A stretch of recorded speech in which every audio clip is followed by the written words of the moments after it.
Welcome to Wife Cheating Story. I hope you have an enjoyable and relaxing time listening. Let's get started. I never thought the woman I loved could betray me like this. But there she was, in our bed, with him, her boss, the man I shook hands with at every school event. I wasn't just losing my wife, I was being made a fool of. So, I waited. I planned. I wasn't going to scream or beg. No, I had something bigger in mind. I was going to destroy them both. And I made sure the whole town would witness their downfall. My revenge wasn't just personal, it was public. 4 days ago, Perry plaid jacket. Jackson, known as PJ to his friends and family, stood on the sidewalk in front of his car lot, Plaid Jacket Jackson's superior cars and trucks. He surveyed his dealership with pride. PJ always moved cars around, changing their displays to keep the lot looking fresh and welcoming. As the owner of the biggest independent car dealership in Central Texas, he knew the importance of creating a good impression for his customers and community, a lesson he learned from his father, the original Plaid Jacket Jackson. However, PJ was aware that there were challenges in his life that needed attention. Change was something he disliked, and the thoughts of the adjustments he needed to make troubled him. To distract himself from these worries, PJ decided to rearrange the front of his sales lot. Plaid Jacket Jackson's Superior Cars and Trucks was opened in the late 1960s by PJ's grandfather, Peter. After a challenging experience in the Special Forces in Vietnam, Peter returned to his hometown of Jackson City, Texas, with a renewed perspective on life and resilience. Jackson City, located about an hour's drive northwest of Austin, Texas, was established by PJ's ancestor, Jeremiah Buckskin Jacket Jackson, in the 1830s. Over the years, it had grown into a quiet little town. Peter, seeing potential in the area, believed that Jackson City would eventually thrive as Austin expanded due to the University of Texas and its role as the state capital. He was certain that Jackson City would not always remain small. Peter needed to find a business that could grow over time. He knew a lot about cars and understood tough situations. While he could make a living from either, he thought selling cars would be the safer and smarter choice for the future. So he bought a small car lot. The place had signs that said, "We tote the note and buy here, pay here." The first thing Peter did was pave the lot to replace the dirt surface. Next, he hired Laura Pulver as a full-time salesperson. Laura had beautiful strawberry blonde hair and long legs. She had just finished college at UT and wasn't sure what she wanted to do next. She had taken classes to become a teacher, but after working with kids, she realized it wasn't the job for her. She never expected to sell used cars, and she certainly didn't think she would end up marrying the owner of a car lot. Peter was 6 years older than Laura and had a lot of life experience, especially after serving in Vietnam. But Laura brought out the best in him, and he cared for her deeply. Together, they made a strong team. As the years passed, Peter and Laura welcomed a son named Philip, and later, a daughter named Penny. As Philip and Penny grew up, so did the town of Jackson City. New art galleries and cafes opened as more people discovered the area, making it a popular place to live for those working in the nearby Texas capital. However, while Jackson City blossomed, the car lot did not grow as much as Peter had hoped. He knew that even though they were selling cars, they could be doing much better. Peter's father, Thomas, known as Field Jacket Jackson, had served as an infantry officer during World War II. He had fought in many places across Europe and returned home with a German wife. Central Texas has a strong German culture, which made Bet Jackson feel welcome in her new home. Her children, Philip and Penny, both had their mother's blonde hair and similar looks. Peter realized that working hard at the car dealership wasn't helping him, so he asked his father for advice. They met at the Jackson County Country Club, where his father was not only a member, but also a director. Peter talked about his concerns and asked his dad how he could attract more customers. Thomas thought for a moment, relaxed in his chair, and took a sip of his drink. "Look around you, son. These people could be your customers. What do you notice? Why would they come to your dealership instead of the others? What can you offer to bring them in?" Peter glanced around the dining room. Back then, men wore suits and ties at private clubs. The 1970s style was loud, with bright colors and bold patterns, It seemed like many of the members' outfits were made from synthetic materials. As Peter observed the scene, he had a sudden idea. He figured out how to stand out. "You've inspired me, Dad," Peter said with a smile. "I'll let you know how it goes." This led to the creation of Plaid Jacket Jackson's superior cars and trucks. Peter took inspiration from a character named Herb Tarlek on a popular TV show from the 1970s, who humorously said he bought his clothes from a golf shop. He started dressing in colorful and eye-catching jackets, becoming a playful version of a used car salesman. Using his own image in the ads and wearing the most unique sport coats he could find, Plaid Jacket Jackson became a well-known figure in Central Texas. His commercials were funny and entertaining. Peter loved to laugh at himself and didn't take his commercials too seriously, which contributed to his business growing quickly. As his son Philip grew up and got interested in the family business, Peter's health began to decline. Soon, he discovered what was causing his sickness. The limp he had wasn't his only issue from his time in Vietnam. He had been exposed to harmful chemicals there. As Peter's health got worse, he started passing the business responsibilities to Philip. With the help of his mother, Laura, they kept the business running smoothly. Meanwhile, Penny got married in high school after finding out she was pregnant with her boyfriend, Brett, who was a linebacker on the school football team and also her fourth cousin. After 5 years of marriage and a break of 6 years between children, they had 3 kids together. However, Brett left one day to buy a 6-pack of beer and never came back. Penny hardly noticed his absence. The only one who really missed him was his father, Tig Jacket Jackson, because Brett was skilled at welding in the family machine shop. At the same time, Philip was married and had 2 small children while trying to manage a car dealership.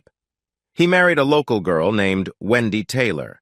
She had a charming appearance and knew how to project herself to others, but she also had a strong desire for approval from men. Wendy stopped working as an English teacher when their first child was born, a girl they named Candy, followed by a boy named Perry, or PJ, 3 years later. Wendy had sparked a love of books in her son PJ, but her daughter seemed restless. Candy often captured the attention of those around her with her striking gaze. Philip discovered his wife Wendy's 4th affair on the same day his father, Peter, passed away from cancer caused by Agent Orange. He had done everything he could to support her, but this was too much. Previously, a lawyer named Sharkskin Jacket Jackson had prepared divorce papers after Wendy's 3rd affair. So Wendy received the divorce papers the day after Peter's funeral, which she was not allowed to attend. Wendy hired a lawyer known as the second-best divorce attorney in Texas. The best was Daniel Sharkskin Jacket Jackson from a famous law firm in Austin, which was the oldest and most respected in the state. He ran their family law department and had a good reputation. Peter had placed the dealership and the family farm into a trust, so they wouldn't be included in Philip's divorce. Wendy ended up with what she had brought into the marriage and the house where she and Philip lived. She also got the mortgage on the house, but instead of feeling relieved about her living situation, she felt angry and upset. The mortgage meant she would need to refinance the loan in her name, which required her to find a job. This became another reason for Wendy to blame her ex-husband. She returned to teaching English at the local middle school and led a life filled with bitterness. When the judge asked where he wanted to live, PJ said he wanted to stay with his father. Candy, who was 3 years older than PJ, chose to live with her mother and decided to keep her distance from both her brother and father. She noticed many visitors at her mother's home, and as she grew older, it wasn't surprising to hear sounds from the other rooms at night. Candy found herself pregnant, possibly from any number of the men she met, some of whom had troubled pasts. She thought this pregnancy could help her persuade Rayford Mall to be more committed to her. Rayford was a tall and charming guy, once a star player for the Jackson High School Jaguars. He came from a family with a bad reputation, with each member named after a prison. Rayford faced his own challenges with the law. Shortly after Candy gave birth to her son, Billy, he was sentenced to 10 years due to his involvement in stealing cars. This was not the first time Rayford encountered serious consequences. Philip was concerned because his son PJ showed little interest in working at a car dealership. He loved reading, just like his mother. You could often find him at the local library or in his room engrossed in a book. He took advanced English classes in high school and pursued literary studies at the University of Texas, where he continued his education to earn a master's and then a PhD. His dissertation was titled The Feminist Misogynist, Rethinking Hemingway's Approach to Heteronormal Relationships. PJ found a sense of humor in the process of earning his doctorate. The professors at UT Austin valued his writing, but he saw it as somewhat trivial, akin to a catchy tune that unexpectedly gains popularity. He earned his doctorate and secured a position teaching literature at Central Texas State University. His biggest concern was whether he would be able to play golf at 1 o'clock. During PJ's third year of teaching, Philip, known by everyone as Plaid Jacket after his father Peter, suffered a stroke while attempting to make a short putt on the 8th hole at Jackson County Country Club. Initially, his golf friends thought he was joking about missing an easy shot, but their laughter soon gave way to concern when he collapsed on the grass. PJ took time off from his job at CTSU to help care for his father and manage the family car dealership. He felt unprepared for this new responsibility. His sister, Candy, appeared less worried about their father's health, while their mother, Wendy, had made some sharply critical remarks about him. It became evident that Peter would not be returning to the dealership anytime soon, if at all. PJ had to quickly learn about running the business, and with the guidance of his grandmother, Laura, he stepped up to manage the car lot. Laura had kept up with industry news and trends, remaining informed since her days of working alongside Peter. Together, PJ and Laura formed a productive partnership as PJ recognized that his father might not be able to work full-time again. Although Peter was gradually recovering, it was clear he would not return to his previous role. PJ ultimately resigned from his teaching position and became the third Plaid Jacket Jackson in the dealership's history. One day, after scoring a disappointing 93 in golf, his worst ever, he met a charming red-haired student in the dining room of the country club. He felt an immediate connection with her, and it seemed she felt a similar attraction towards him. Carol Dunbar was raised on a challenging farm near Stamps, Arkansas. Her mother had left her father, a struggling farmer, for a man who sold farming tools. This left her father alone to care for Carol and her brother, who both had bright red hair, although neither parent did. Standing at 5'4" and weighing 115 pounds, Carol excelled in sports during high school, becoming a cheerleader and a top volleyball player. Her talent earned her scholarship offers from 2 schools, Texas and Arkansas. Wanting to escape Arkansas, she chose to move to Austin. There, she worked as a server at a restaurant called JCC, where her lively and cheerful personality caught the attention of PJ. Before long, they were in a committed relationship. Carol and PJ were married a year after she finished college, and she quickly landed a job teaching English at Jackson City High School. PJ's father, Philip, wasn't very fond of Carol, but PJ stood by her. Philip considered asking for a prenuptial agreement, but decided against it after talking to a lawyer, feeling that the family trust was enough to protect their assets. One day, PJ was at his car dealership when he saw a rental car pull into the lot. A tall, auburn-haired woman stepped out, dressed casually in jeans and a navy shirt. PJ had never seen her before, so he walked over to say hello and welcome her to Plaid Jacket Jackson's Superior Cars and Trucks. "Hi there. Welcome to Plaid Jacket Jackson's. I'm PJ, the owner. I don't think I've met you before. This is my first visit to Jackson City. I have a job interview tomorrow and wanted to explore the area. It's lovely here." "Most of it is," PJ replied as thoughts of his wife and their challenges crossed his mind. "We have a nice downtown area, and the Colorado River runs right next to it. There are plenty of restaurants and art galleries, making it a fun place to live. Who are you meeting for your interview, if you don't mind sharing?" "Not at all. It's with the county school board." PJ nodded. "I heard they had one last interview before making a choice, so that must be you. I'm on the city council and also a county commissioner, so I catch wind of things," he shared. "My name is Roisin Baker," she said, giving PJ a firm handshake. She pronounced her name as Roisin. "I don't think I've ever met anyone with that name," PJ remarked. Roisin wore her makeup lightly. She was very attractive, with green eyes that paired well with her auburn hair and a few freckles on her nose. She seemed to be in her early to mid-30s. "And you may never meet another, thank goodness," she laughed.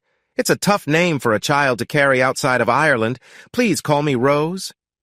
"Perry Jackson, or PJ for short." "Ah, Jackson, now it makes sense. Your family is the Jackson behind Jackson City and Jackson County? She asked. PJ nodded as they chatted about the town while walking around the car lot. Roisin mentioned that she was currently one of the assistant superintendents for the Chicago School District. Since she lived and worked downtown, she didn't have a car. She was looking around to see what was available and to get an idea of the prices, as she hadn't owned a car in a few years. Knowing the salary for a school superintendent, PJ began to guide her toward the BMWs and Mercedes, but then she turned and moved toward a Lincoln SUV.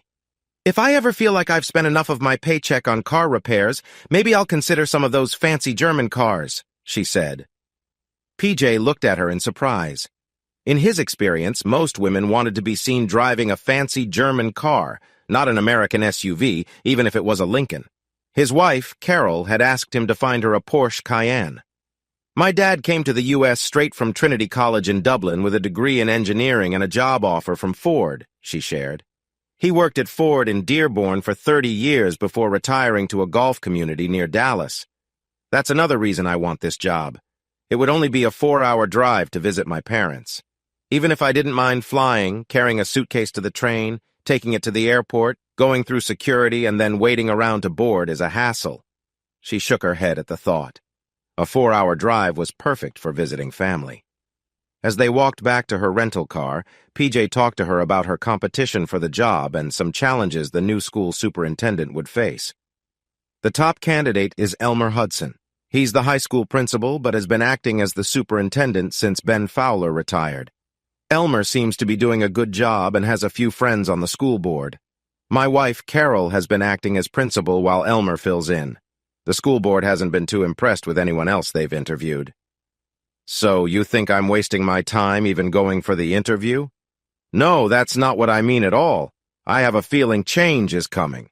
The school board is planning a public meeting soon so Acting Superintendent Hudson can talk to the community about possible changes to school policy.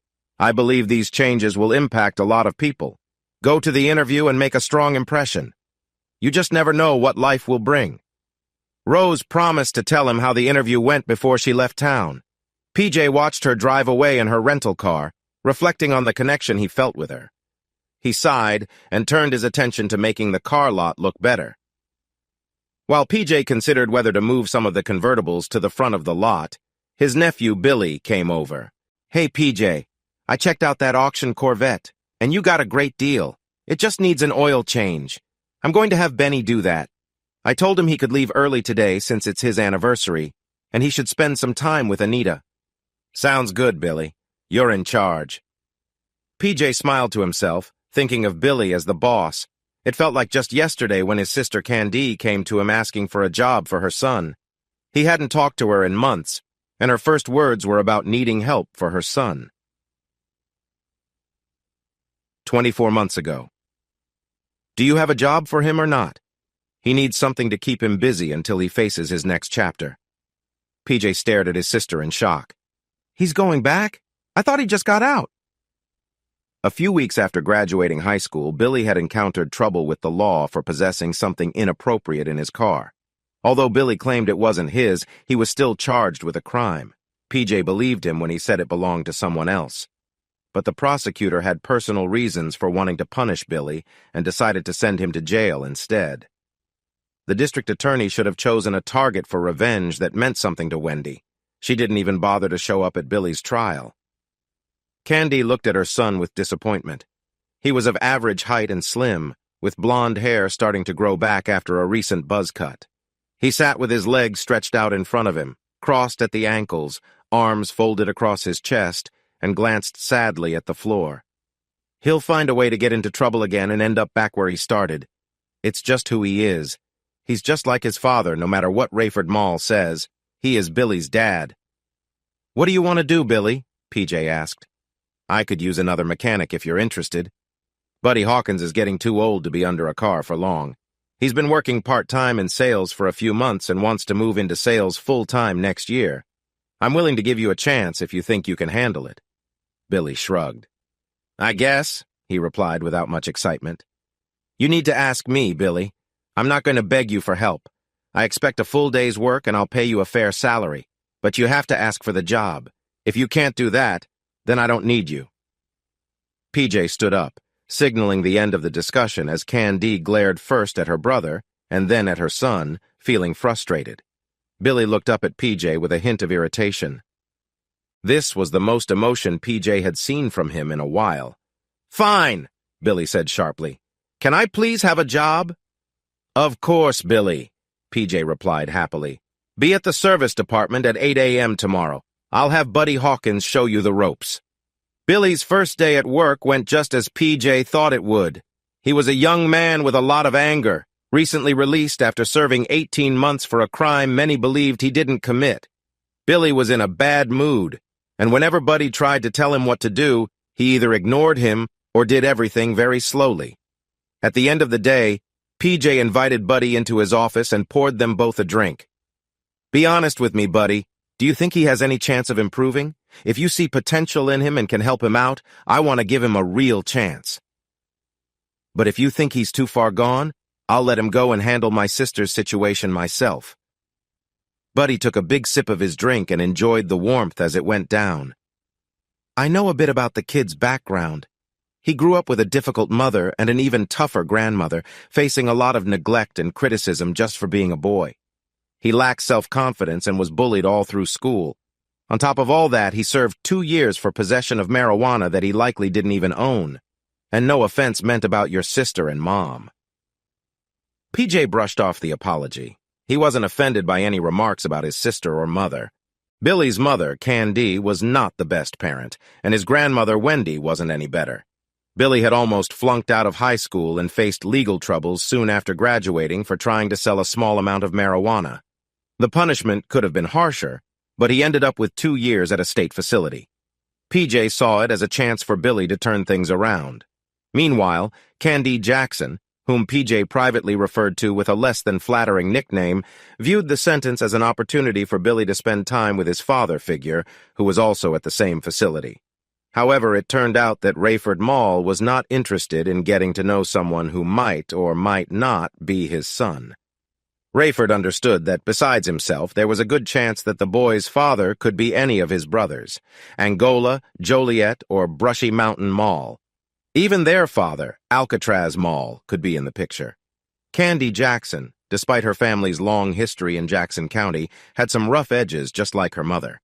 It wasn't until Rayford spotted the young Billy wandering around in his oversized prison shoes that he felt compelled to step in. Whether Billy was his child or not didn't matter. He didn't want the boy to be taken advantage of by other inmates. When Rayford saw another inmate provoke Billy, he quickly asked his cellmate to bring the boy over.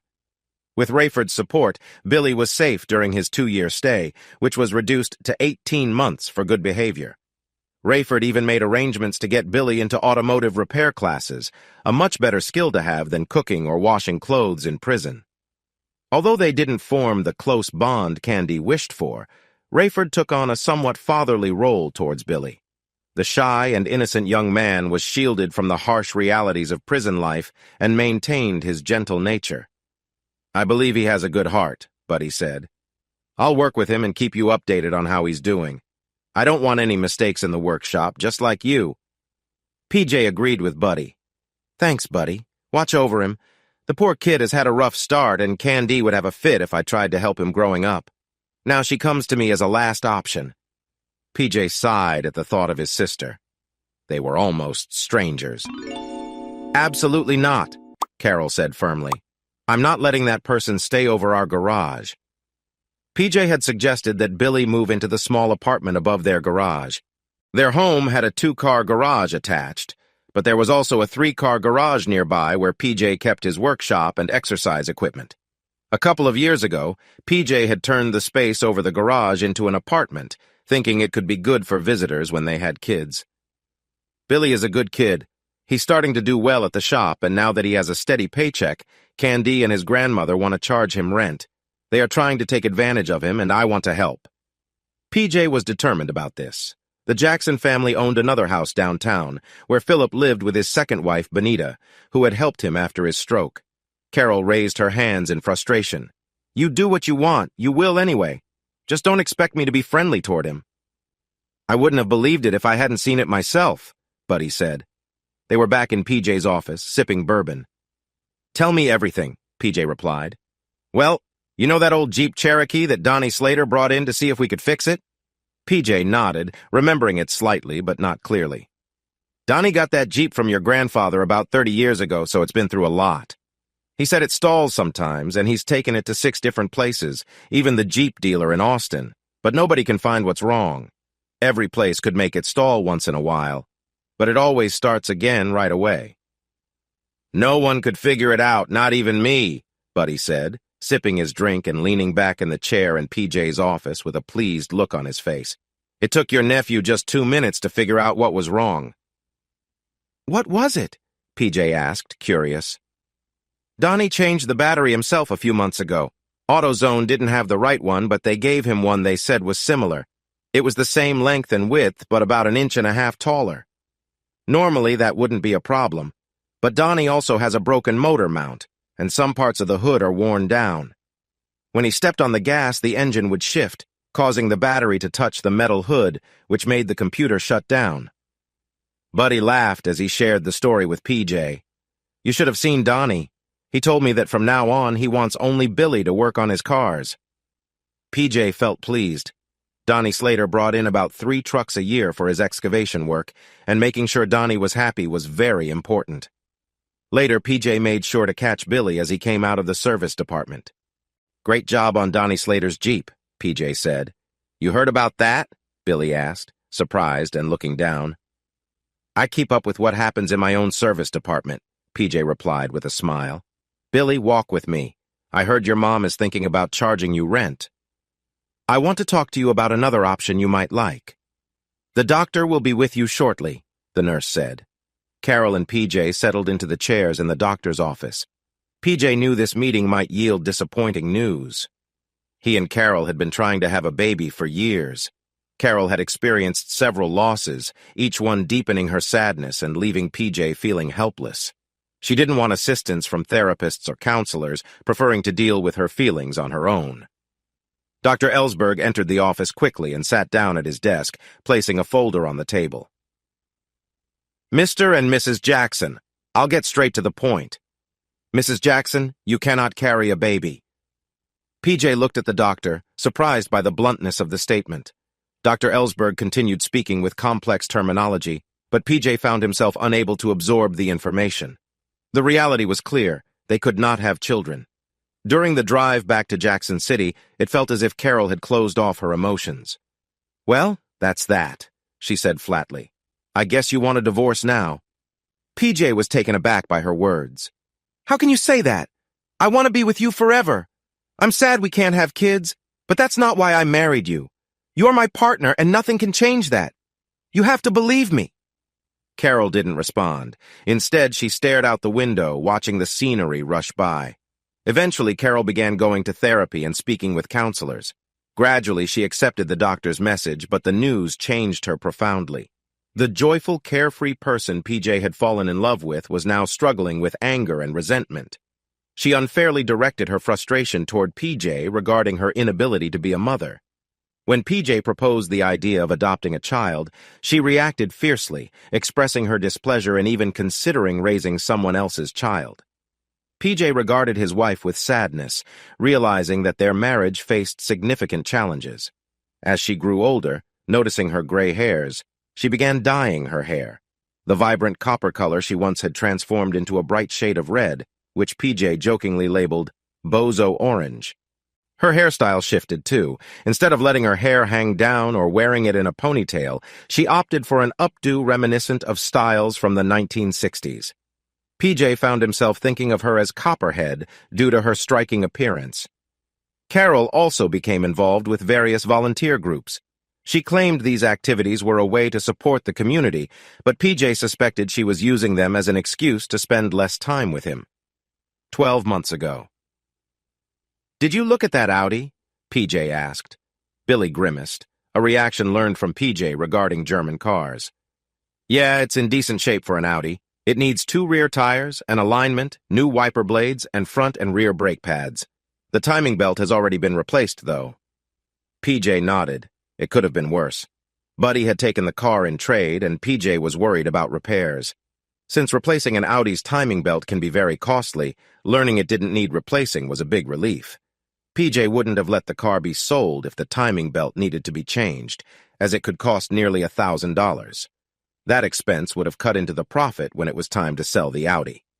Go ahead and call Napa Jacket at the parts store to order what we need and get a couple of Bridgestone tires from Tire Rack. Good job, Billy. And it truly was. Billy had grown a lot over the past year, which allowed Buddy to move into a sales job that he really liked. Billy still lived in the small apartment above PJ's garage, and Carol continued to ignore him. She wouldn't look him in the eye and kept referring to him as the convict, even though he had been working for his uncle for a year. "What are you doing this weekend, Billy?" Buddy asked. "The two Carlos and Benny are taking me to the body shop to celebrate my first work anniversary," Billy replied. "I think I know one of the dancers there from high school. I'm going to check it out." "Billy, even though you didn't ask for it, I'm going to give you some advice. First, remember this. Never get involved with someone whose problems are worse than your own. That means don't try to save anyone. If a person can't handle their own life, it's best to back away. Second, stay clear of single parents. If you don't, you might end up in more drama than you can imagine. Third, be careful about getting involved with someone who seems unstable. You'll probably break at least one of these rules when you're young, but if you keep them in mind, they can save you a lot of trouble, especially if you're going to a club. Billy rolled his eyes at his uncle and headed out to meet his friends. He didn't really understand what PJ was talking about. He was always quoting someone and telling Billy to look it up. Who was Nelson Algren anyway? What did PJ really know about life? What Billy did know was that tonight was going to be great. PJ had given him his monthly bonus a week early. "Did you hear that Ben Fowler is going to retire in 6 months from being the school superintendent?" Carol asked her husband at dinner. PJ looked up, surprised. "I hadn't heard that," PJ said. "Why did he decide to end his job?" "He was told he has a heart condition," Carol said. "He wants to focus on his health and travel the country with his wife in their RV. He believes the pressure from his job will affect his well-being. The pressure he feels is because he doesn't handle his job well. I wonder what the school board will do about finding a new principal," PJ said. "They have mentioned making Elmer Hudson the acting principal," Carol replied. PJ frowned at that.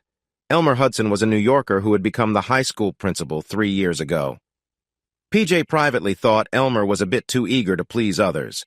Sometimes he could be overly serious, and at other times he seemed a bit too needy. Most of the school board members had been around before Elmer was hired, but a few thought well of him. "Elmer asked me if I would think about stepping in as acting principal if he took the acting role. I said I would consider it, but wanted to talk to you first. You've always mentioned wanting to get into administration. If it's something you want, go for it." "Thanks, PJ. I wasn't sure you'd agree," Carol said. She had an idea she wanted to explore, and if things went her way, she could achieve her goals. Billy felt overwhelmed when he entered the body shop. The club had a large main stage and 2 smaller ones, each featuring a performer showcasing their talents to classic rock songs. The crowd was diverse: construction workers, travelers, truck drivers, and mechanics. There were a couple of men in jackets from the Bandidos motorcycle gang sitting at the bar. They paid little attention to the performers and would keep doing so until one of the dancers they liked came over to tell them she would be busy for a little while. The performers were quite different from one another. Some were heavier and some were very slim. Some were not attractive at all, while others were kind of cute. One performer approached Billy and asked if he wanted to engage with her. He thought she was pleasant until she smiled, revealing a noticeable smile. "Was that from an operation?" Billy asked his co-workers. Benny laughed and answered, "No, my friend, someone hurt her badly." "All the talented performers go to Dallas, Houston, or Austin," said Carlos Hernandez, who was a heavy-set divorced man in his 40s. "We only get the less popular ones here." "Yeah," Carlos Rivera agreed. "But if you want to see a performer in Dallas, it costs a lot. These individuals are much more affordable." "Are they all doing other things, too?" Billy asked in surprise. He believed they only performed. "Not all of them," Benny replied. "Maybe half of them have other jobs on the side. They call it being in the game. The rest are just performers. Some are single parents and some are going to school, or so they claim. Don't believe everything they say." Benny laughed. The four men watched the performers move from the main stage to smaller stages one by one before exiting the room for a bit, and then coming back, changing their attire as they tried to get customers to buy them drinks or engage in conversations. After an hour, Billy's interest had dropped quite a bit. He was thinking of how to leave quietly when the DJ announced the next performer. Making her debut tonight, you know her as the former head cheerleader of the Jackson High School Jaguars. Let's give a warm welcome to the lovely Amber Lynn. Billy watched closely as Amber Lynn Dawson walked onto the stage.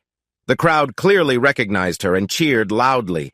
With her blonde hair and confident presence, Amber Lynn caught everyone's attention. Billy thought she looked even more beautiful now.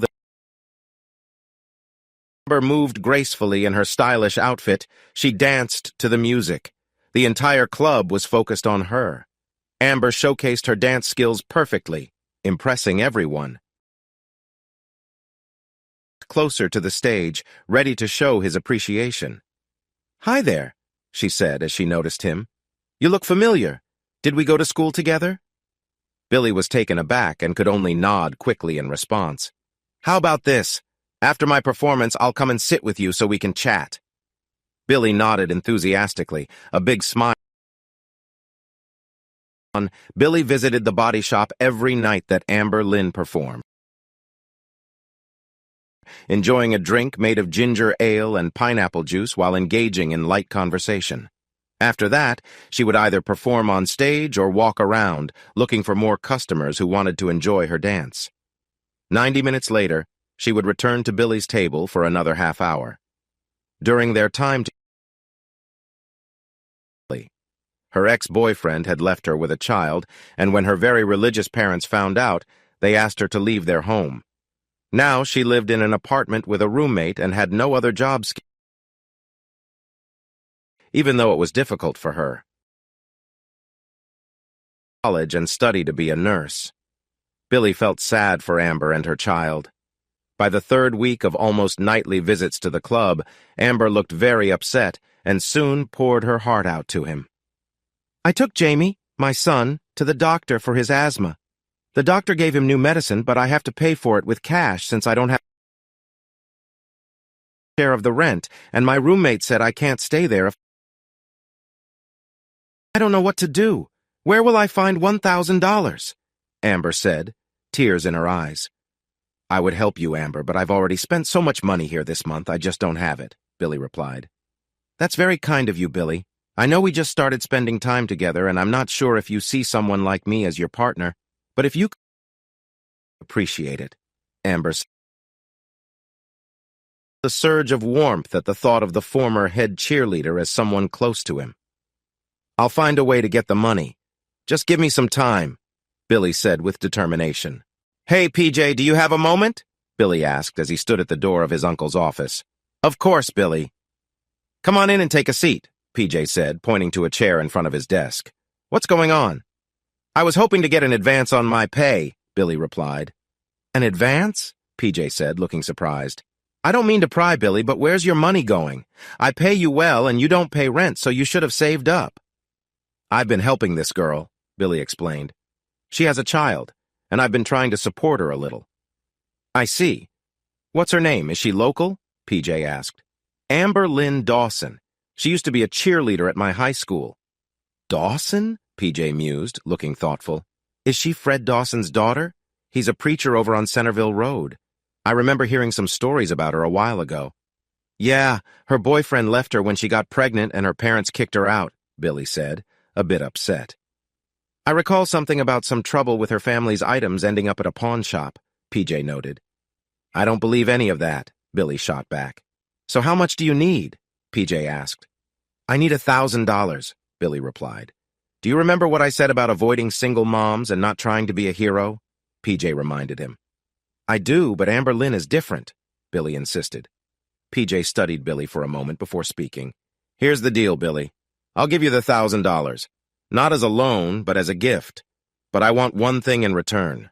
"What is it?" Billy asked cautiously. "I want a selfie of you two together. It has to be taken at her home with your arm around her, and don't tell her why you need the picture. Just get me the selfie and I'll give you the money." "This isn't a good day for it, Billy," Amber Lynn said. "My roommate is upset and Jamie isn't feeling well." "Maybe you can come by next week, but not this week," she said. "Are you worried about me seeing your place?" Billy asked, knowing she lived in a less nice area. "Or are you worried about me?" "Oh, no. I can't wait for you to visit the apartment and meet Jamie, but let's plan for next week, all right? By the way, would you like to buy a dance?" That night, Billy did something he would never tell anyone. He followed Amber Lynn home. He saw her stop at an apartment, unlock the door, and go inside. The lights were on, meaning her roommate was already in and watching Jamie. Billy waited for 30 minutes to gather his courage. But this was for Amber and Jamie, right? It was just a simple request, even if it felt a bit strange, a picture of the two of them in her apartment. He took a deep breath and knocked on Amber's door. After a minute, a tall man with tattoos all over his arms opened the door. He looked about the same age as Amber, holding a cigarette in one hand and a drink in the other. He looked a bit out of shape. "Who are you?" he asked. "I came to see Amber Lynn," Billy replied. "Who is it, Daddy?" Billy heard Amber's voice from inside. A moment later, Amber came into view, standing in a robe with a child on her hip. "Billy!" she exclaimed. "Hi, Amber Lynn, I wanted to talk to you." Amber sighed, looking from Billy to the man still in the doorway. She handed the child to the man and said, "Daddy, watch Jamie. I'm going to talk to Billy for a moment." The man took the child from Amber and gave Billy a cold look before going back into the apartment. Amber stepped outside and closed the door behind her. She tied her robe and folded her arms as she asked, "What are you doing here, Billy?" "I wanted to talk to you. I think I've found a way to get you the $1,000 for your child's medicine and your rent." "Who is that man? You called him Daddy. Is he Jamie's father?" Amber nodded. "Yes, Billy, but that's not why I call him Daddy. He went to school with us, Dave Davies. He was on the football team." She looked at Billy and shook her head. "You shouldn't have come here. Did you follow me from the club?" Billy nodded. "Why do you think that's okay? That's not right. Plus, now Dave will wonder what's going on between us." "I think I figured out how to help you get $1,000. Amber sighed as she thought about how to keep Billy interested in coming back to the club. Looking into Billy's trusting eyes, she made a decision. She chose to be honest for once. "Billy, my son is not sick and I'm not behind on my rent. Dave is out of work, but we can manage. If we needed extra money, I could find other ways to make it.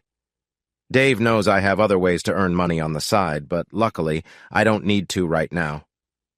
You've been very kind, Billy. You've even helped pay our rent this month. But you and I? That's not a real relationship. It's all a part of the club, Billy. It's all about making dreams come true for people. It's not meant for love. You're just supposed to act like you believe our made-up stories until you leave the club after giving us a tip. That's how it works, Billy." "You knew she was married," Billy yelled at his uncle. "You knew what would happen if I went to her place. That's why you wanted a selfie of us there." Billy was upset with his uncle, with Amber Lynn, but most of all he was frustrated with himself for letting someone in again, only to be let down. "I didn't know she was married. I thought she was living with someone like all the dancers do. That's just how it goes, Billy." "How do you know all this?" Billy asked. "Billy, good judgment comes from experience, and experience comes from mistakes. You think I didn't spend some money at the body shop when I was your age? You're young, but you learn quickly. Just remember those 3 rules I told you about women." PJ watched as Billy walked away, feeling defeated.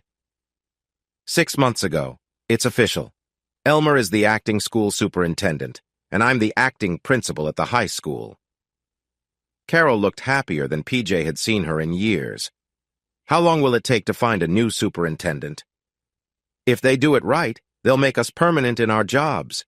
The school board plans to start the search next month. They said it could take up to 6 months to find and choose the right person."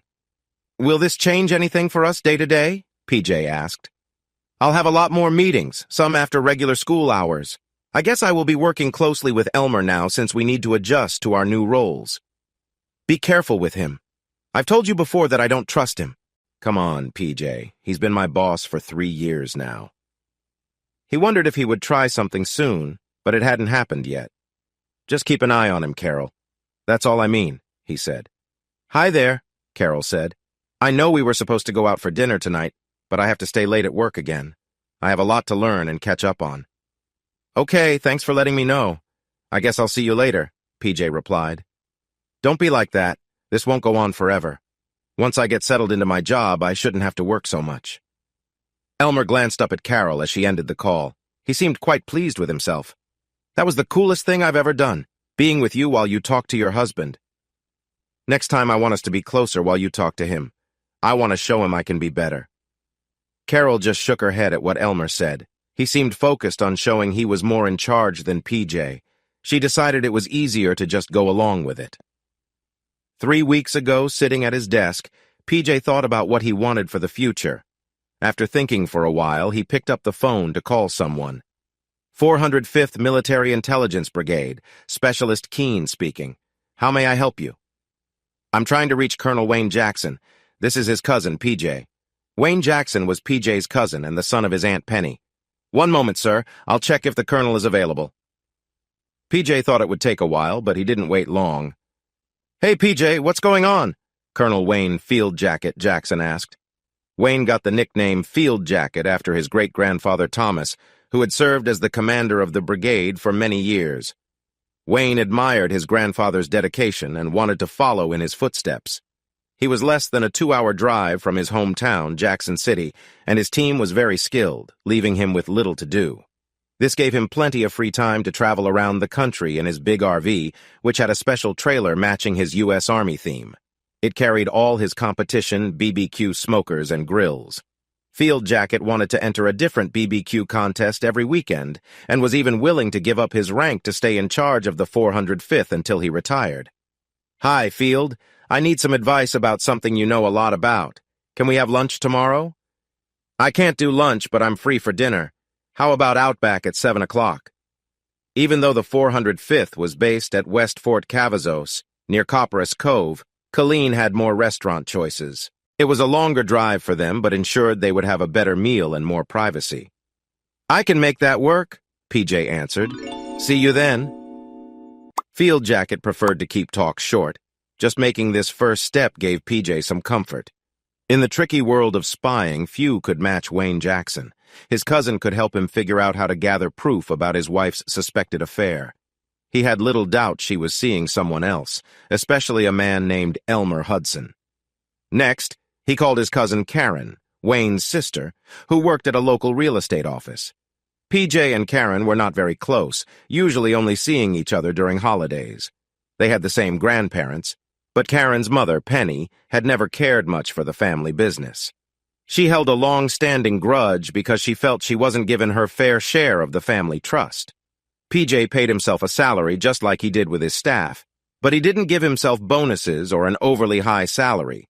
Every bit of profit went right back into the car dealership to improve the building and buy more cars. Penny felt unhappy about this, and her daughter Karen shared some of that frustration. They both thought they deserved some payment from the dealership, feeling like they had some claim to it. PJ saw them as overly demanding. His grandfather had left them some other belongings but kept the dealership and the farm out of their inheritance.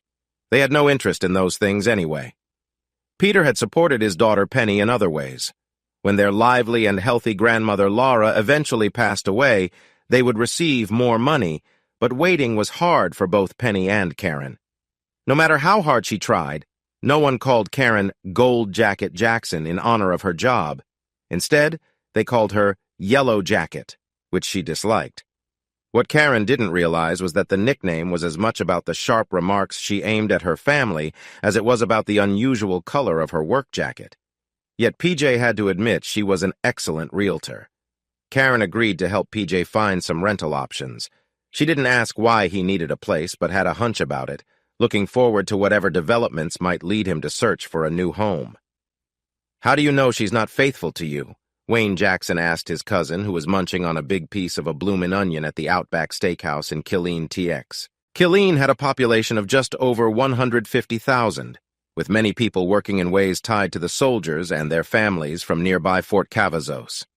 Like many towns close to a military base, Killeen had its share of pawn shops, clubs, and quick loan stores.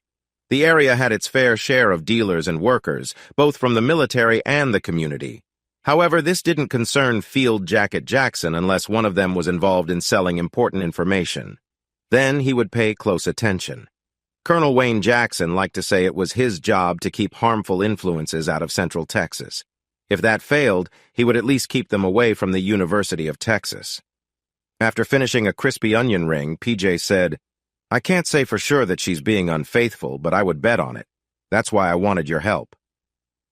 "Have you talked to Sharkskin?" Sharkskin Jacket Jackson, though getting older, was still a sharp lawyer.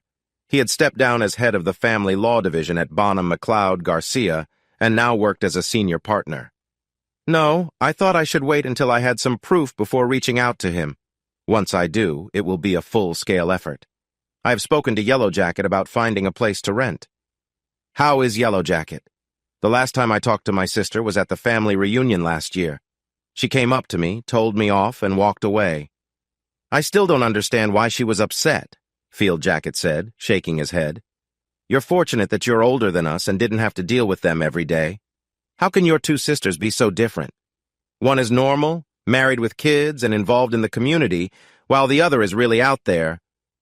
Wayne chuckled. "You haven't seen true eccentricity until you've been around Uncle Straight Jacket Jackson. Crazy is seeing him run down a church aisle with a sparkler, holding a drink in one hand and singing loudly." "I remember that! What a memorable wedding!" PJ laughed, shaking his head. "I'm back to my problem. I need to talk to Sharkskin, but it feels like such a big step. Once I do that, there's no turning back. My advice? Meet with him sooner rather than later. Just follow his advice. Okay, I'll give him a call. What about finding evidence? I know a couple of guys who returned to the 405th last month. They're about to take some time off and they don't have family, so this would be perfect for them. Put them in a hotel, cover their meals, and pay them cash. If there's anything to find, they'll get it. But remember, anything you discover won't be allowed in court. You might get proof, but you can't use it legally." PJ shook his head in frustration. "Yeah, I get it. It's all so unfair. But I need to know for sure. If there's even a tiny chance she's not being unfaithful, I need to give her a fair shot before making any big decisions." PJ sat down across from the two men after introducing himself. They introduced themselves as Tim Jones and Tom Smith. Tom spoke with a southern accent, likely from Mississippi or Alabama, while Tim's accent was less familiar to PJ. It sounded vaguely British, but could also be Australian or Kiwi. "None of the above, mate," Tim said when PJ asked about his background. "I grew up in New Mexico on a ranch near a small town called North Fork. I was raised by my widowed father with a bit of help from a good friend, the town marshal. A great guy, even though he only had the use of one arm." PJ stared at the soldier, unsure if Tim was joking or if he was serious. He spoke so earnestly, but PJ's thoughts were racing. He's telling the story from that old TV show, The Rifleman, so he must be joking or a bit off his rocker. "So the colonel says you might have work for us," Tom said, trying to steer the talk in a different direction while casting a sideways glance at his partner. Tim's real name was Mark McCain, just like the character from the Western show, so this wasn't the first time Tom had heard Tim's wild tales about his imagined life as the son of a rancher in New Mexico. It actually helped Tim charm quite a few people. PJ hesitated, looking skeptically at Tim.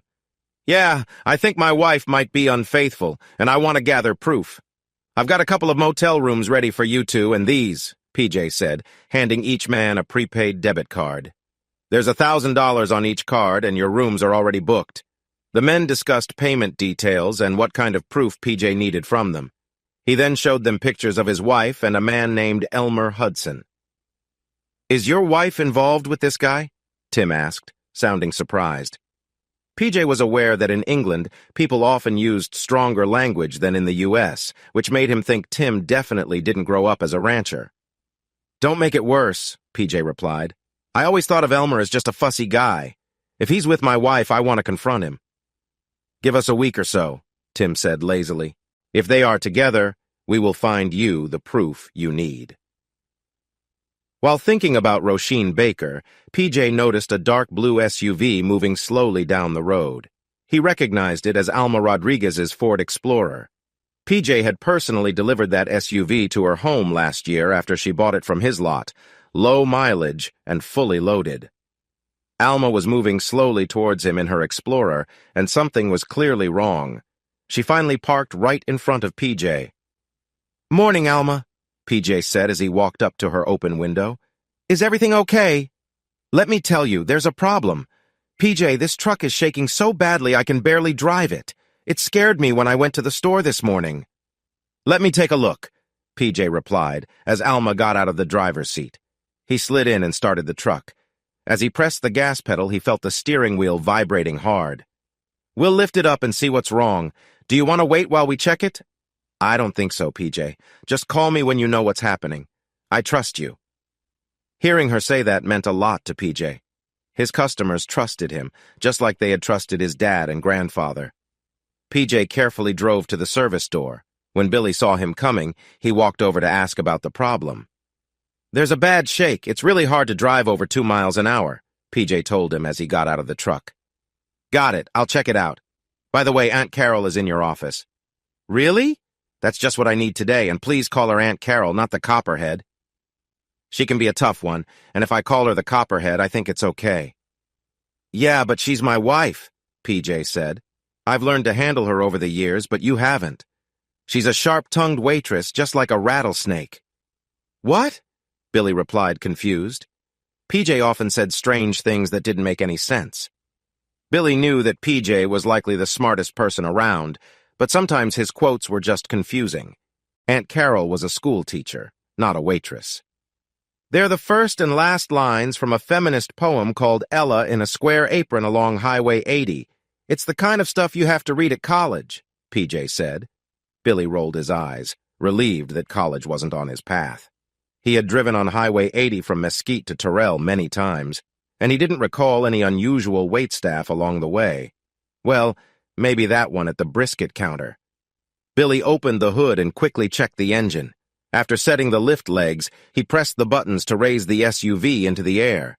As PJ watched, Billy moved to the back of the vehicle. He bent down to look at the suspension and suddenly let out a loud scream as he stumbled backward away from the SUV. "Snake! Snake!" Billy yelled. "The biggest snake I've ever seen!" PJ jumped back, surprised by Billy's reaction. He cautiously stepped closer, ducking under the rear fender, and was shocked to see a large snake. A Burmese python was coiled tightly around the drive shaft of Alma's Explorer. PJ walked along the vehicle, stopping at the point where the drive shaft connected to the transmission. He gave the snake's tail a tug, but realized it was wrapped too tightly to remove without help. The python stared at PJ with its dark eyes, and he could feel an intense presence radiating from it. PJ had made up his mind. "Billy, can you get my gun from the top right drawer of my desk?" Billy smiled and said, "Sure thing." He rushed to PJ's office and returned in under 2 minutes. "Carol saw me grab your gun at your desk. I told her you were going to deal with a big snake. She got really upset and is coming this way," he explained as he handed the gun to PJ. PJ sighed. Carol had joined several organizations that wanted to protect animals, which meant he was in for some trouble for his plan. All he wanted to do was see how a snake would react to his gun. He was sure his gun would win, but then he heard Carol shout, "Perry Jackson, if you even think about using that gun on any animal, you will regret it. Where is the poor snake you want to hurt?" PJ pointed toward the truck and said calmly, "It's wrapped around the drive shaft. Take a look. It's not harmful." "That's even more reason to not hurt it," Carol said. She looked under the truck and jumped back, tripping and landing on the shiny floor. "You want to take it home with you, Aunt Carol?" Billy teased.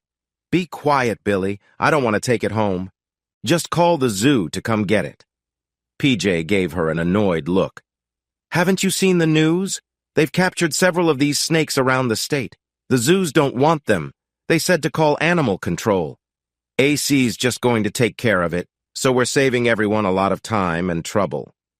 "We'll see about that," Carol said as she walked back to the office. Just as she sat down at PJ's desk to make some calls, she heard a loud noise from the service area. "Unbelievable!" she shouted to the empty office. She picked up the phone and called someone she knew well. "Hi, are you free this afternoon?" It took Billy an hour to clean up the Explorer and the area around the shop. The Jackson City police had to come by because someone thought they heard a loud bang, but Billy explained that a car he was fixing had backfired. The police were satisfied with his explanation, even though they still needed to check it out. PJ was well respected in town, so the chance of anything dangerous happening at his business was low, but they needed to follow up on the report. Once the police left, PJ noticed that his nephew seemed restless. "What should I do with the snake?" Billy asked. "How would I know?" PJ answered. "Is there a sign on my door saying snake disposal expert? Just throw it away or leave it at your mom's house." Billy sighed, something he often did since starting to work for PJ. "Why so fidgety?" PJ asked. "I have a date tonight," Billy said, grinning widely. "Really?" PJ replied, amused. "Where does she work?" "Come on, PJ, she's not that. She works at the Dairy Queen in the evenings and goes to community college during the day. This is her day off, so we're going to dinner and a show. Her name's Annie." "That's great, Billy." PJ pulled out a $100 bill from his pocket and placed it in Billy's shirt pocket. "Let me help pay for this date." "Thanks, PJ. I don't know why Mom calls you a grouch. You seem all right to me." "Wow," Elmer said as he rolled away from Carol. "I'm breathless. That was incredible. Is it so tight because it's not used often? Old PJ not keeping up?" Carol rolled her eyes but smiled warmly at him. "Not like you do. He just can't match your skills. You always take me to new heights. With him, I just think, let's finish this." Elmer chuckled at that. Since moving to Jackson City, he had felt a little jealous of PJ, and when he had the chance to get back at the used car salesman, he jumped at it. His affair with Carol had started because she wanted his job as high school principal and was willing to get close to him to achieve it. He just wanted to outdo the famous Plaid Jacket Jackson, a star of 100 local TV commercials. What a silly name. "What's happening with the school board?" Carol asked. "Are they done with the interviews?" "They have one more lined up for tomorrow, someone named Roisin," he said, pronouncing it as Roisin. "With a name like that and coming from Chicago, you know she'll probably be loud and opinionated. I don't get why the school board even wants to talk to her. It's probably just about diversity." Carol nodded. While he kept it hidden in public, she was surprised by the casual prejudice Elmer showed in private. She agreed that the candidate from Chicago was likely just a diversity interview. She had seen many news stories about the Chicago school system and sometimes wondered how many white students actually attended schools there. Carol felt confident that Elmer would be made the permanent superintendent and she would be promoted to principal of the high school. They should get the news by the end of the month or even sooner if tomorrow's interview doesn't go well. Maybe the school board could make the announcements at the upcoming meeting, which would be great timing. They could reveal the new promotions just as Elmer's proposed changes were being shared with the town. Then, she just had to figure out how to distance herself from Elmer Hudson. Casual romance in pursuit of her dream job was one thing, but keeping it up and risking her marriage to PJ? Not a chance. PJ seemed lost in thought that night, and Carol noticed. "What's wrong, dear?" she asked. She realized she used the same term of endearment for both her husband and her partner. She chuckled to herself, feeling bold. PJ shrugged. "Just some things happening at the car lot I need to deal with. Nothing serious. By the way, do you know about the big changes Elmer plans to talk about in the meeting?" "I've heard little bits," she replied carefully, holding back more information. "Well, what are they?" he pressed. "It's not my place to say. You should probably wait to hear it with everyone else." "You do remember I'm your husband, right? Are we keeping secrets now?" "Are you keeping secrets from me? I heard you've been talking to someone over at the car lot. Is there something you want to share?" PJ looked at his wife in surprise. "Are you talking about Rose Baker, the candidate for the superintendent's job?" "Oh, Rose, is it? I thought her name was Roisin," Carol said, saying it as Roisin. "It's pronounced Roisin, but she prefers Rose. She's been searching for a car just in case she gets the job of superintendent." "Well, she can go back to Chicago or wherever she came from because Elmer Hudson is getting that job," Carol replied sharply. "You know," PJ said, looking at his wife with concern, "nothing is certain in life, especially when it comes to someone like Elmer Hudson." Carol huffed and walked to the bedroom, shutting the door firmly behind her. 3 days ago, the next afternoon, PJ was at his desk when Wilma Harkrider, one of his sales managers, knocked on his office door, followed by Rose Baker. You have a visitor, PJ, Wilma said. PJ quickly stood up. Thanks, Wilma. Hi, Rose. Please have a seat, he said, guiding her toward a leather sofa against the wall. How did the interview go? She asked. I think it went pretty well. I talked with them for a little over 3 hours. That's a good sign. No other interview lasted that long. I want to thank you for giving me a heads up about the challenges the new superintendent will face. I had some answers ready, and the board president seemed to appreciate what I said. The school board president really understood the issues the district will deal with in the future. I was impressed with her. The other 3 interviewers, though, seemed like they had already made their decision before I even sat down. They didn't seem very welcoming. Was one of them a short guy with a buzz cut, the kind you might see in a family photo? PJ asked. That sounds just like him, Rose laughed. That's Bernie Woodhouse. He's Elmer Hudson's best friend and not very perceptive. He's been on the school board longer than anyone else, so Aaron Hayes, the board president, has to let him be part of the interviews. He's one of the 3 votes that Elmer has secured for the job. I'm guessing the other 2 are women, both with blonde hair. They seemed like they could be on the cover of a magazine. Rose quickly nodded. What's their story? Let's go to Naomi's diner across the street for lunch, and I'll tell you why you might have a chance at the position. How much do you know about Muff? PJ laughed as he sat down, surprising Rose. Moms United for Freedom was one of several groups that had formed in recent years, aiming to place their members on school boards. These groups had been given amusing nicknames like Casserole Crew and Minivan Brigade.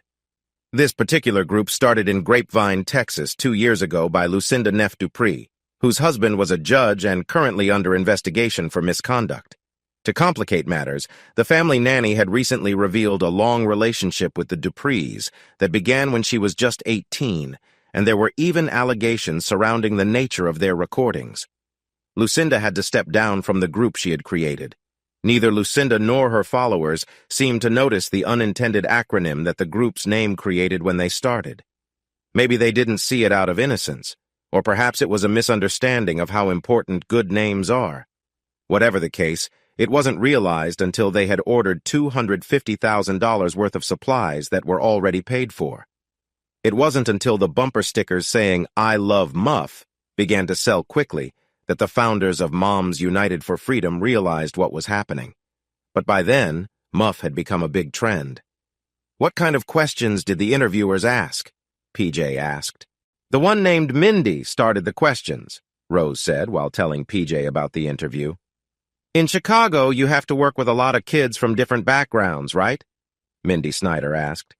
I'm not sure what you mean by work with, but I interact with children of all backgrounds and their parents, Rose replied.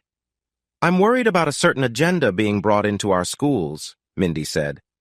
I'm not sure I understand what you mean by that, Rose responded cautiously. You know what I mean? You hear about it all the time, Mindy almost shouted. Could you give me an example? Rose asked. Mindy opened her mouth to respond, but quickly realized she couldn't think of anything to say.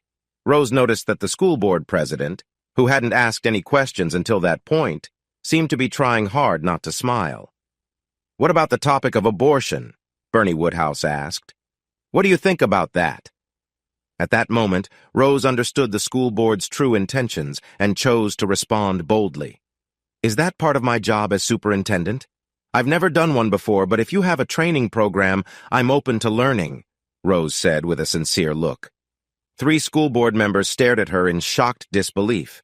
No, the superintendent's job is not to handle those matters. What kind of school system do you think we have here? Why would you even ask that? Mandy Landry, a board member, yelled at Rose. Because I can't think of any other reason for such personal questions that don't relate to my job, Rose replied.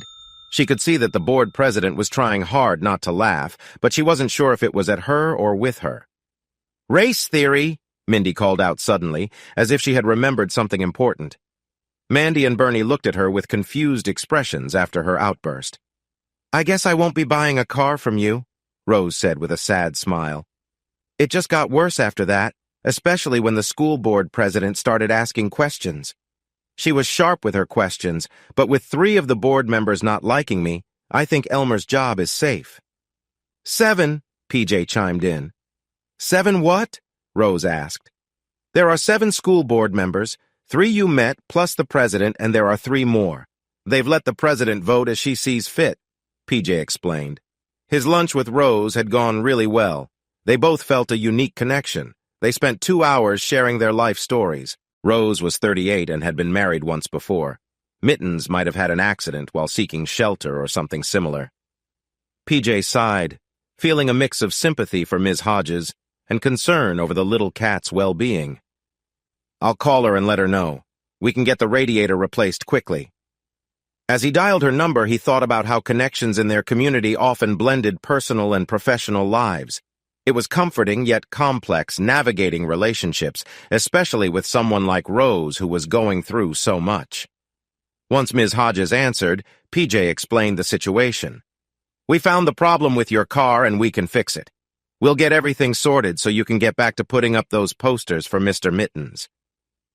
Thank you so much, PJ. I just appreciate all your help, Ms. Hodges replied, her gratitude evident.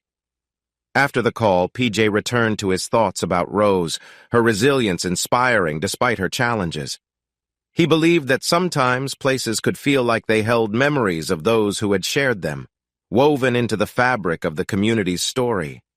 The sun peeked through the clouds, and he welcomed the warmth on his face, hoping that brighter days were ahead for everyone involved.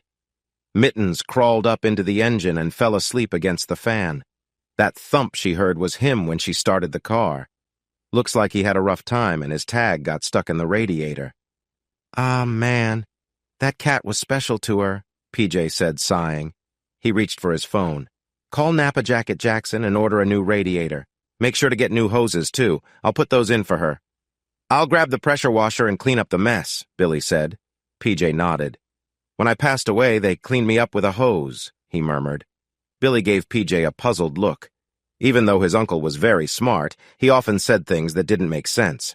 Noticing Billy's confusion, PJ explained, Randall Gerald, Billy, look him up. PJ made the call to the parts store and waited for someone to answer. Ms. Hodges, we found Mr. Mittens? Carol had decided long ago that she didn't want to explore certain things with PJ. Their one attempt at something new early in their marriage had made her very uncomfortable, and she tearfully asked him to avoid trying similar things in the future. PJ, seeing her distress, promised he wouldn't. When she shared with Elmer that she wanted to keep some matters private between them, he laughed, thinking she meant it as a compliment. After a little while of playful moments, Elmer paused. Wow, that was something. My wife wouldn't let me do that, he said, catching his breath. Now that you've been with me, how can you still be with your husband? Carol tried to hold back her laughter but ended up in a coughing fit. I don't know what I'll do. You've set a high bar. Maybe we should think about leaving our spouses, Elmer suggested. It was a thought that had started to creep into his mind, wondering what life would be like with Carol instead of his challenging partner. Carol looked at him, taken aback by the idea. That's something we need to think about more carefully, she replied slowly. Elmer frowned at her lukewarm response. If you're not happy with me, we can end this here, he said sharply. Carol quickly changed her tone. Let's not go there, please. You know I care about you. We just need to be careful and plan how we will move on from them. Feeling a bit better, Elmer agreed with her. Well, that was the opposite of exciting, PJ said after watching the video. You're right about that, Tim replied in his unique accent. I don't think she could enjoy it any less if she was really scared.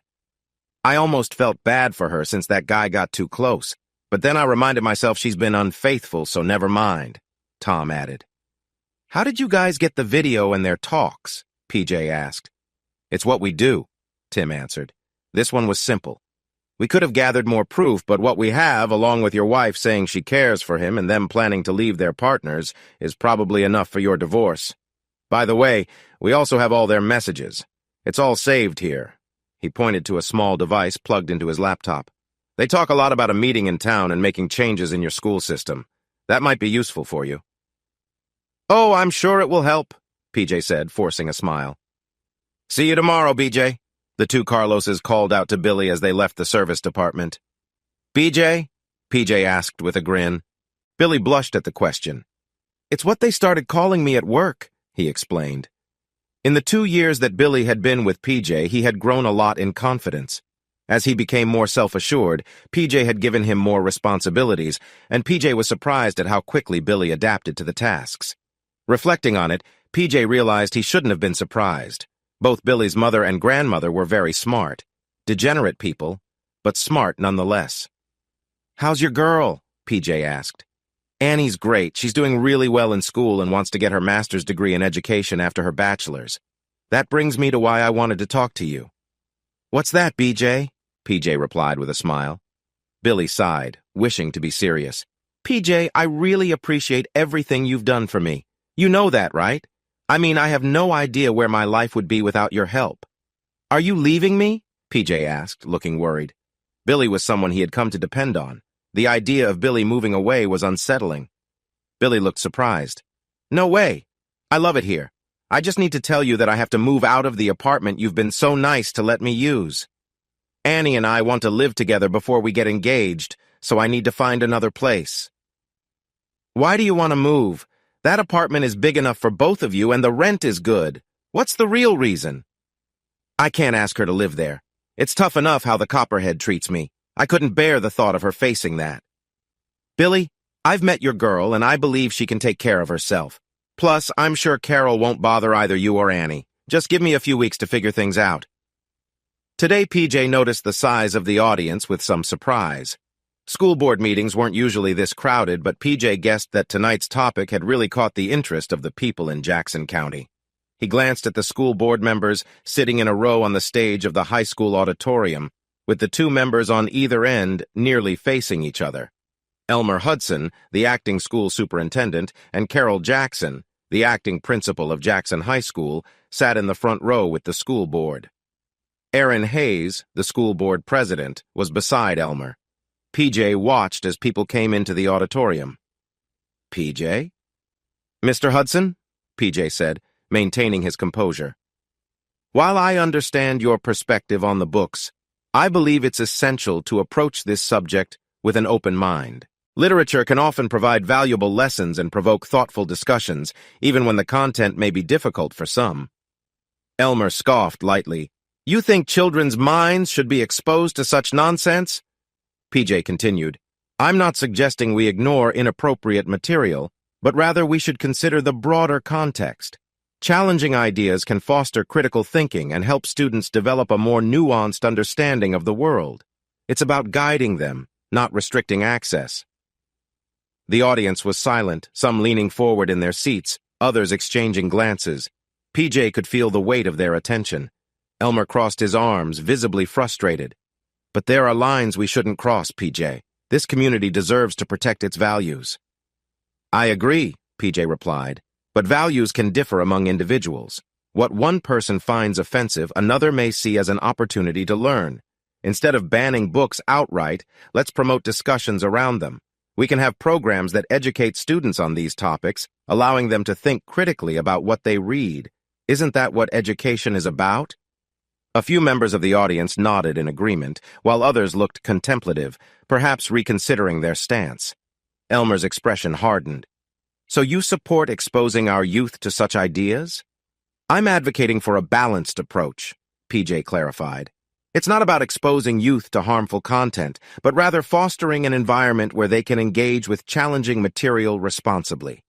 As PJ spoke, he could see some of the unease in the crowd begin to shift. He hoped his message was resonating. Elmer leaned into the mic a bit closer. "This isn't just about education, it's about protecting our community's integrity," PJ replied. "And protecting it means ensuring our students are well-informed and capable of understanding diverse perspectives in a safe and constructive way. Let's come together to discuss this rather than divide over it." With that, PJ stepped back from the lectern, feeling that he had at least planted a seed of thought among the audience. Elmer shot him a glare, but PJ held his ground, confident that dialogue was the way forward. Jackson. He struggled to hold back a smirk as he tried to belittle PJ. PJ rolled his eyes and answered, "If we're going to start using that kind of formality that we've never used before, then please call me Dr. Jackson." He emphasized doctor to make his point clear. "Why would I call you that?" Elmer retorted, surprised. "You're not a doctor," Elmer said, sounding sarcastic. He brushed off Carol when she tried to get his attention. "It's actually Dr. Perry Jackson, Ph.D., PJ replied with a smile. "I know you have a master's degree in education, but I earned my degrees through a lot of hard work," he joked, referencing the common saying about PhDs. Elmer Hudson turned red and fumbled for words. He realized that it might be best to back down. A used car salesman with a doctorate? That couldn't be true. He glanced at Carol, who was nodding quickly. "Oh, no."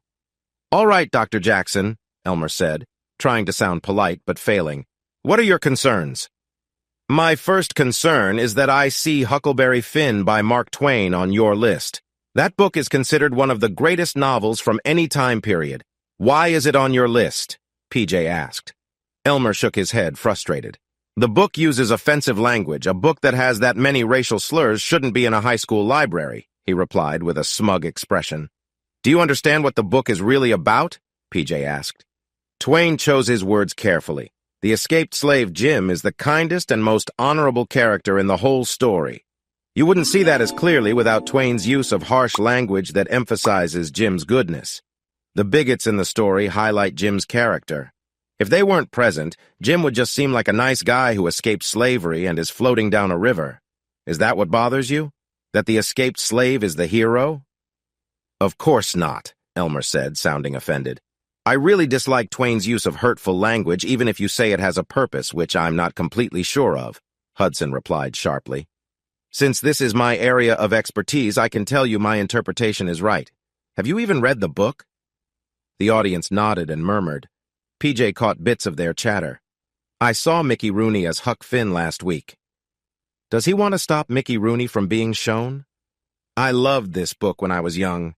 I see that To Kill a Mockingbird by Harper Lee is on your list, too. I know you're not from around here, but in my high school, that was the book everyone was excited to read. We even watched the movie with Gregory Peck and talked about racism afterward. That's one of my best memories from school. Ms. Hodges would be up here talking if she hadn't lost Mr. Mittens recently. Why would you want to remove that book? First, I really dislike the word banned. We are just taking the book out of the library. We are not banning it."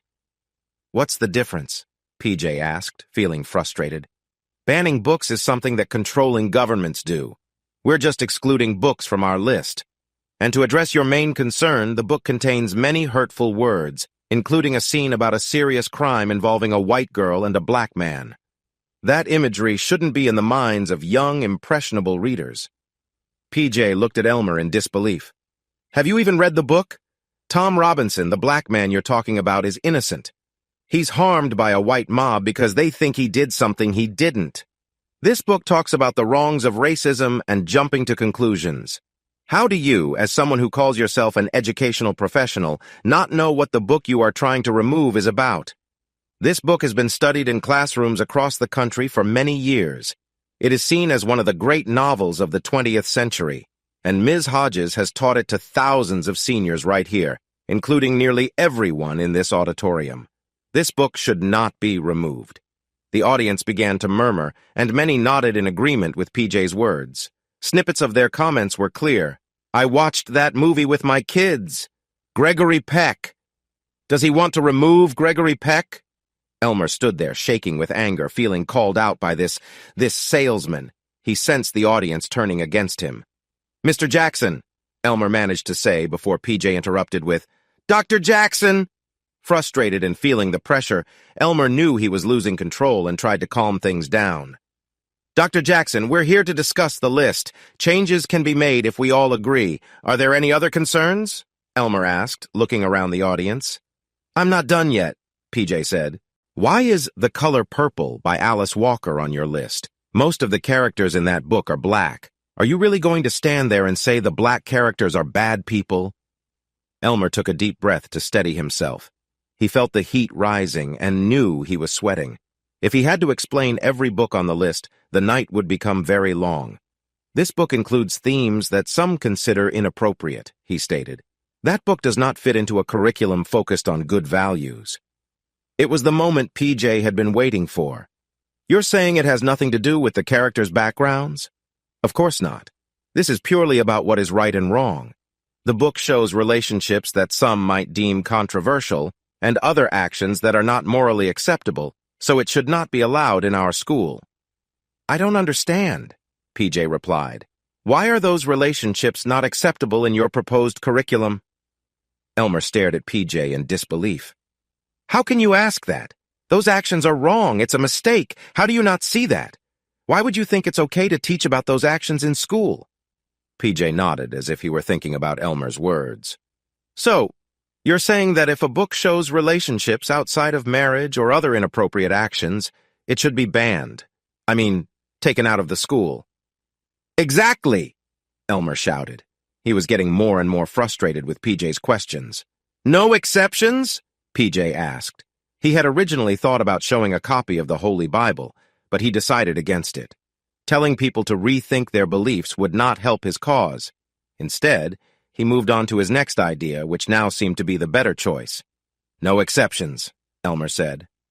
Well, PJ said slowly, if a book that shows relationships outside of marriage and inappropriate actions should be banned, I mean taken out of the school with no exceptions, what about 2 staff members who are also involved in a relationship outside of marriage? Elmer opened his mouth to answer, but when he understood PJ's question, he closed it quickly, his eyes wide. From her chair, Carol covered her mouth with her hands, shocked. Elmer stuttered, unable to respond clearly as his face turned red. PJ turned to speak to the audience. He saw Rose Baker sitting quietly in the back row, her eyes bright and a big smile on her face. She nodded at PJ. As some of you may know, the married school superintendent is involved with the married high school principal, PJ said. The crowd, which had been murmuring softly, suddenly erupted into loud shouts. That's not true! You're making things up, and I won't stand for it! Elmer shouted over the noise. I'll take legal action against you for that! He felt dizzy and thought he might faint. How did the car salesman find out? I have proof, PJ said, holding up a flash drive. I have evidence of the 2 of you together in a location yesterday. I can show the public how questionable your actions were. PJ spoke to the audience, saying, if any parents want to teach their kids about making wise choices, let them see what these 2 are doing. Carol screamed and hurried off the stage, distressed, while Elmer stood frozen in shock. His face had turned pale as he tried to process what had just happened. His wife, Margie, stood up from the front row, glaring at him as she left the auditorium. Mr. Jackson Elmer started, but PJ cut him off, saying, Dr. Jackson? Aaron Hayes, the school board president, came over to Elmer and gently touched his arm. Elmer, it might be best for you to take a few days off. You look very upset, and some time away could help you handle your situation. Elmer nodded and slowly walked off the stage. He felt utterly defeated, overwhelmed by what had just occurred. With a doctorate, he thought sadly as he left the building. His 3 supporters on the school board had long since left his side. Wow, PJ, Aaron said. That was a tough moment. She shook her head at what had just happened. The school board will talk about Elmer, but what about your wife? She's a great teacher and will need a job, but I don't think she should be in charge, so I'd suggest putting her back in a classroom. But hey, don't let me sway the board. Whoever they choose for the superintendent, it seems like the first thing they will do is find a new principal for the high school, PJ reflected.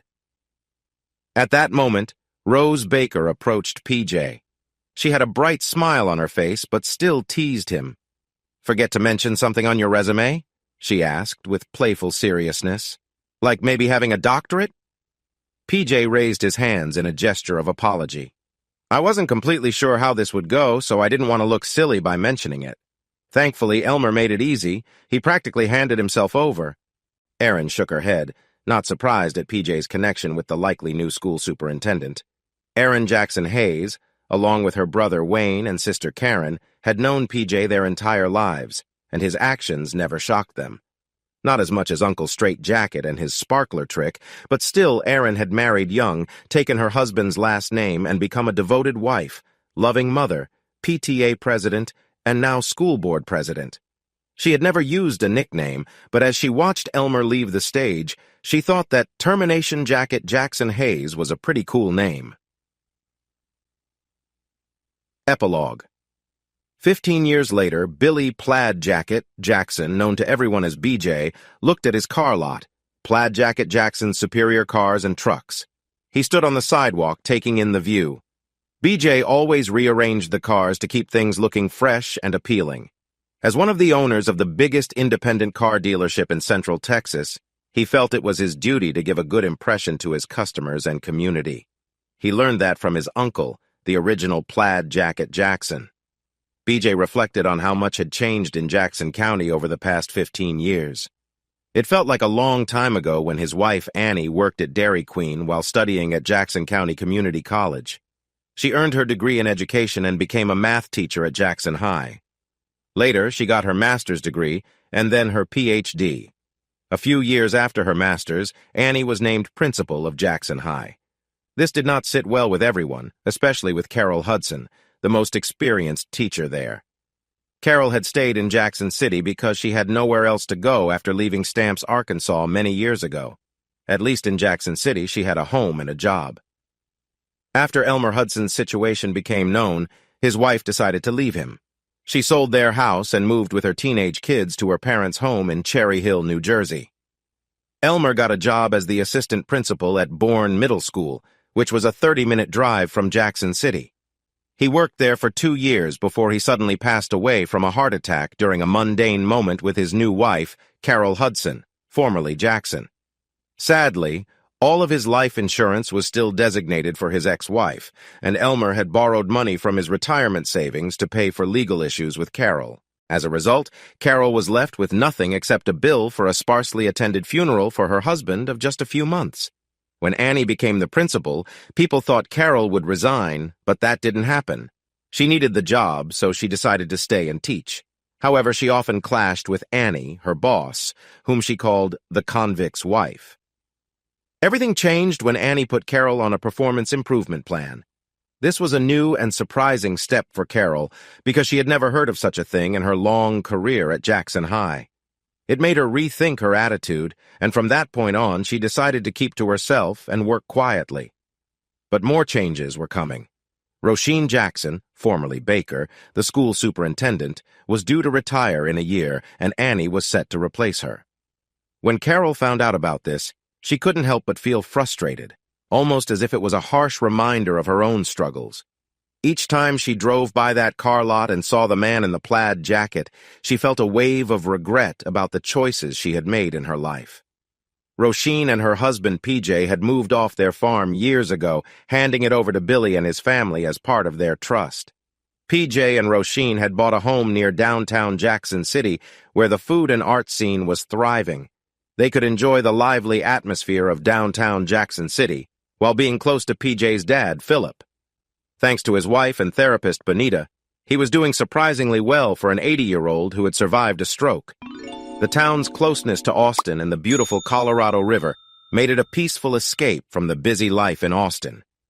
Every day, PJ and Roisin could be seen walking along the downtown sidewalks, meeting people, and enjoying the many cafes and restaurants that lined the tree-shaded streets.